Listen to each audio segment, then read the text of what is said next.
Hello दोस्तों, कैसे हैं आप सब। आई होप कि आप सब अच्छे होंगे। दोस्तों, आज हम लोग क्लास 12 का पहला टॉपिक पढ़ने वाले हैं। इससे पहले हम लोग 9, 10 और 11 का पूरा टॉपिक पढ़ चुके हैं। तो चलिए वीडियो को हम लोग शुरू करते हैं दोस्तों, और हड़प्पा के बारे में समझने का प्रयास करते हैं।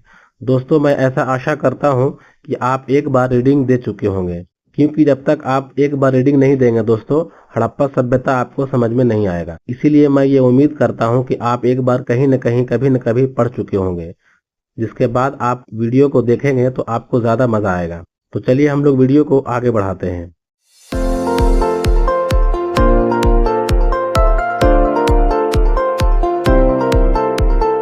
दोस्तों, सबसे पहले आप समझ लें कि जब भारत में अंग्रेज आए तो यहाँ पे खुदाई करना शुरू किए। इसके बाद कुछ अवशेष मिलते हैं, उसी में आप देखेंगे कि वैदिक काल का कुछ अवशेष मिलता है। और अंग्रेज ये कहते हैं कि भारत का सबसे पुरानी संस्कृति वैदिक काल है। लेकिन बाद में कई और अवशेष मिले, जिसके बाद माना गया कि वैदिक काल से भी पुरानी सभ्यता थी सिंधु सभ्यता। जिसके बाद लोग ये मानने लगे कि भारत की सबसे पुरानी सभ्यता हड़प्पा सभ्यता है, जिसके बारे में आज हम लोग पढ़ेंगे। तो यहाँ पे आप देख लें दोस्तों, ये पूरा इंडिया का मैप है। आज जो आप देख रहे हैं पाकिस्तान का कुछ हिस्सा और भारत का कुछ हिस्सा, इसी एरिया में पूरा का पूरा हड़प्पा सभ्यता फैला हुआ था। इसी के समकालीन थे मेसोपोटामिया, हांगहो सभ्यता और भी कई अन्य सभ्यता थी। मिस्र की सभ्यता भी इसी काल में ही थी। तो मेसोपोटामिया से और सिंधु सभ्यता से भी व्यापार होते रहते थे। जिस समय हड़प्पा सभ्यता थी उसी समय मेसोपोटामिया भी थी।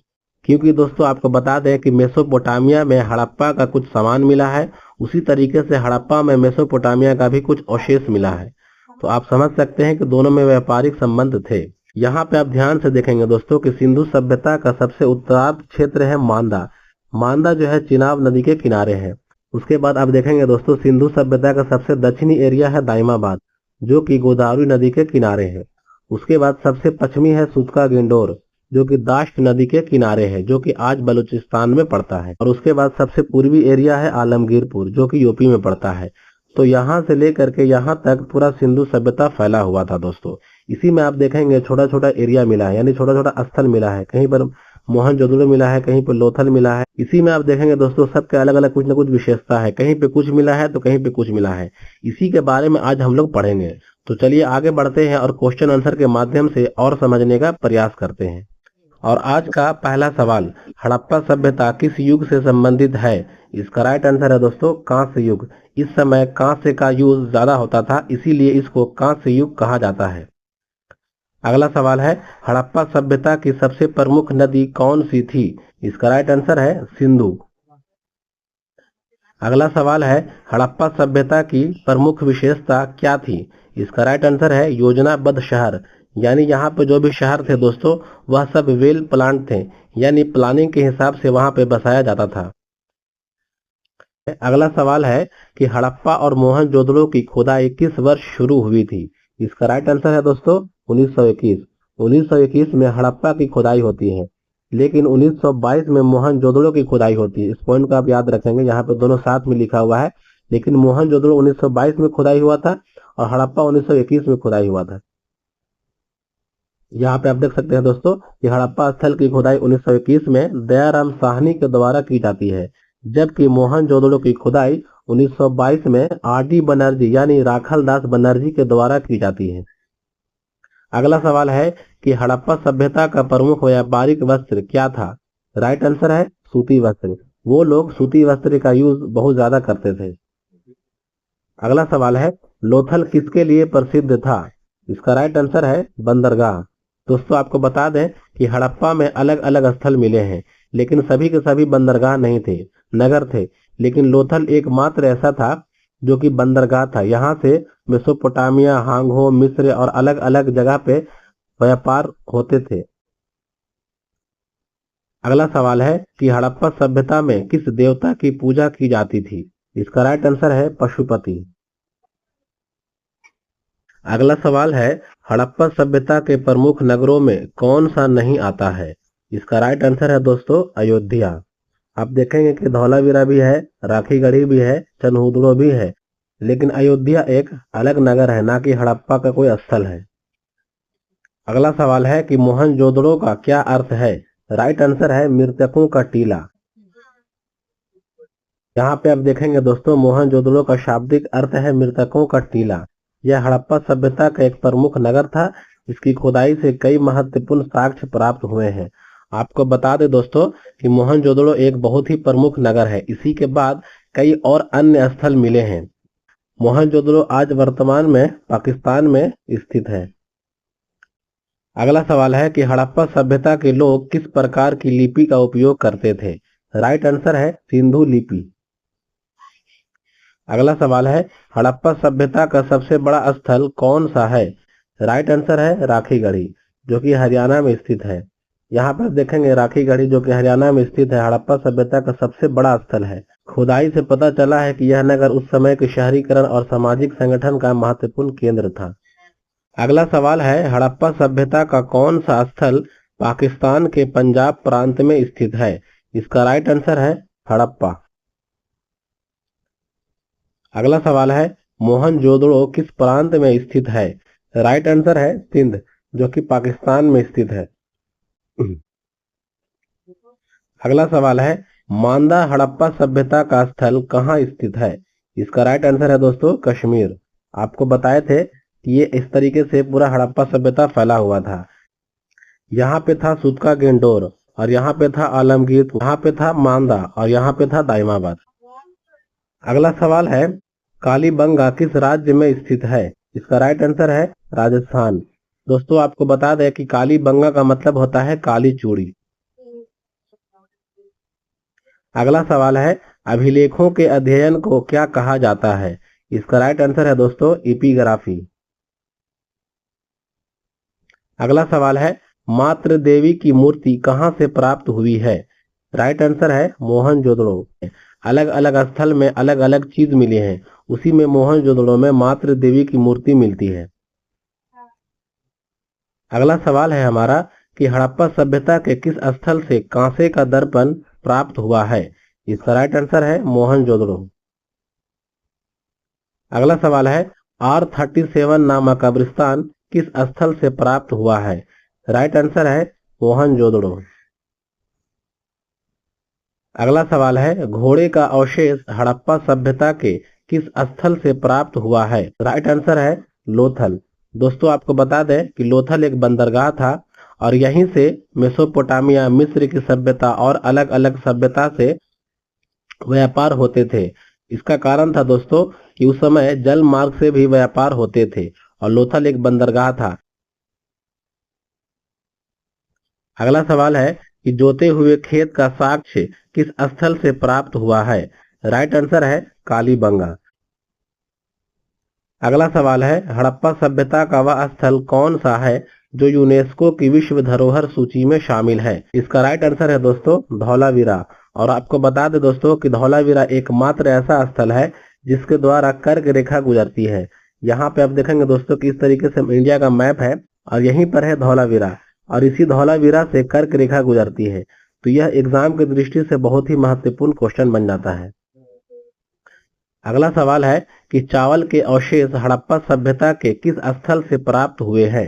राइट आंसर है लोथल और रंगपुर। अगला सवाल है कि हड़प्पा सभ्यता के किस स्थल से सौंदर्य प्रसाधन की वस्तुएं प्राप्त हुई है। राइट आंसर है चनहुदड़ो। चनहुदड़ो मोहनजोदड़ो के बगल में ही एक स्थल है दोस्तों, और इसी में ही काजल पाउडर यानी जितने भी सौंदर्य से संबंधित चीज हैं वो सारे के सारे चनहुदड़ो में ही मिले हैं। अगला सवाल है कि रहमान डेरी हड़प्पा सभ्यता का स्थल किस देश में स्थित है। राइट आंसर है पाकिस्तान। अगला सवाल है हड़प्पा सभ्यता में प्रमुख रूप से किस फसल की खेती नहीं होती थी। इसका राइट आंसर है चावल, यानी चावल की खेती नहीं होती थी। लोथल और रंगपुर में चावल के केवल कुछ ही दाने मिले हैं। अगला सवाल है हड़प्पा सभ्यता के किस स्थल से युगल सावधान यानी दो शवों को एक ही साथ दफनाना, इसी को कहते हैं युगल सावधान, यह कहां से प्राप्त हुआ है। तो राइट आंसर है लोथल। यह लोथल से प्राप्त हुआ है। अगला सवाल है हड़प्पा सभ्यता के किस स्थल से जल संचयन प्रणाली के उत्कृष्ट साक्ष्य मिले हैं। इसका राइट आंसर है धौलावीरा। यहाँ पे बड़ा सा एक जलाशय मिला है दोस्तों, इसीलिए यह एग्जाम की दृष्टि से महत्वपूर्ण बन जाता है। अगला सवाल है, हड़प्पा सभ्यता के कौन से स्थल अफगानिस्तान में स्थित है? राइट आंसर है शुर्तगोई और मुंडी काक। यह केवल दो स्थल है जो कि अफगानिस्तान में स्थित है, बाकी पाकिस्तान और इंडिया में ज्यादातर है। अगला सवाल है, दाइमाबाद किस नदी के किनारे स्थित है? राइट आंसर है गोदावरी नदी। अगला सवाल है, किस विद्वान ने मोहनजोदड़ो और हड़प्पा को जुड़वा राजधानी कहा? इसका राइट आंसर है पिग्गट। पिग्गट एक होते हैं दोस्तों, उन्होंने ही मोहनजोदड़ो और हड़प्पा को पूरे सिंधु सभ्यता की राजधानी बताया है। अगला सवाल है, हड़प्पा सभ्यता का दक्षिणतम स्थल कौन सा है? राइट आंसर है दाइमाबाद, इसी के किनारे गोदावरी नदी है। अगला सवाल है, हड़प्पा सभ्यता के लोग निम्नलिखित में से कौन सी गतिविधि मनोरंजन के लिए करते थे? राइट आंसर है पासा खेलना और मछली पकड़ना। अगला सवाल है, सूतका गेंडोर कहाँ स्थित है? राइट आंसर है बलूचिस्तान। अगला सवाल है, हड़प्पा लिपि किस प्रकार की थी? राइट आंसर है दाएं से बाएं और भाव चित्रात्मक। दोस्तों आपको बता दें कि हड़प्पा लिपि अभी तक नहीं पढ़ी जा सकी है। इसका कारण है दोस्तों, यह एक भाव चित्रात्मक है, यानी चित्र बने हुए हैं और उसके माध्यम से कुछ लिखा हुआ है, इसीलिए अभी तक इसको पढ़ा नहीं जा सका है। अगला सवाल है, हड़प्पा वासी यातायात के लिए निम्नलिखित में से किसका उपयोग करते थे? राइट आंसर है दो पहिया या चार पहिया बैलगाड़ी। अगला सवाल है, हड़प्पा सभ्यता के स्थलों पर किसका कोई प्रमाण नहीं मिला है? राइट आंसर है मंदिर, यानी यहाँ पर मंदिर का कोई भी प्रमाण नहीं मिला है। अगला सवाल है, निम्नलिखित स्थलों में से कौन सा स्थल सही तरीके से अपनी संबंधित नदी के साथ जुड़ा हुआ नहीं है? इसका राइट आंसर है दोस्तों मांदा। मांदा दोस्तों चिनाब नदी के किनारे है और भोगवा नदी के किनारे लोथल है। बाकी चनहुदड़ो के किनारे सिंधु नदी भी है, कालीबंगा के किनारे घग्गर नदी भी है और हड़प्पा रावी नदी के किनारे है। अगला सवाल है, रेडियो कार्बन C14 जैसी नवीन विश्लेषण पद्धति के अनुसार सिंधु सभ्यता की तिथि क्या मानी गई है? इसका राइट आंसर है 2400 ईसा पूर्व से 1700 ईसा पूर्व। अगला सवाल है, सिंधु सभ्यता के मुख्य निवासी कौन थे? राइट आंसर है द्रविड़ और भूमध्य सागरीय। अगला सवाल है, सिंधु सभ्यता के कौन से स्थल बंदरगाह के रूप में प्रसिद्ध थे? राइट आंसर है लोथल और सुतकोतदा। अगला सवाल है, सिंधु सभ्यता में मनके बनाने के कारखाने कहाँ पाए गए हैं? राइट आंसर है लोथल और चनहुदड़ो। लोथल में भी मिले हैं दोस्तों कुछ मनके के कारखाने, और चनहुदड़ो तो सौंदर्य का प्रसाधन का केंद्र था ही। अगला सवाल है, सिंधु सभ्यता में नगरों के विन्यास के लिए कौन सी पद्धति अपनाई गई थी? इसका राइट आंसर है ग्रिड पद्धति। यहाँ पे आप देखेंगे दोस्तों कि इस तरीके से पूरा का पूरा नगर बसा हुआ था, यानी चौड़ी चौड़ी रोड थी और सभी का दरवाजा रोड की तरफ ही खुलता था।